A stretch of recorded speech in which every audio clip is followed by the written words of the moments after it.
I'll next be discussing Zimbabwe's role in world trade of textiles and apparel. I'll first be starting out talking about their history as well as their problems that they currently face.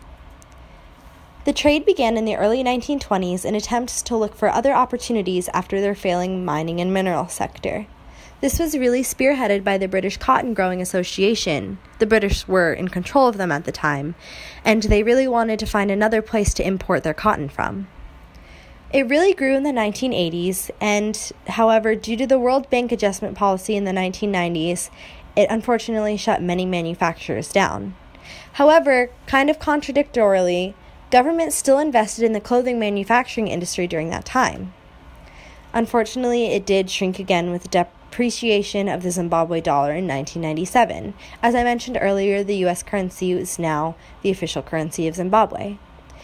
It's growing a lot, but finance and loans still remain a problem today. As far as the problems that they face, they just don't have enough appropriate raw materials that they need, and the duties are too high to get them from anywhere else, limiting the process and products that they can create. Additionally, their high utilities cost makes their products more expensive. When other countries such as China are available, they're not as likely a country to source from them because their products would be significantly more expensive just coming from there. There was also no national trade policy documentation until 2012, so things were a little disorganized and chaotic. They're trying desperately to break into the U.S. market, however, they just don't meet quality standards for the United States. This limits and almost eliminates them entirely as a partner.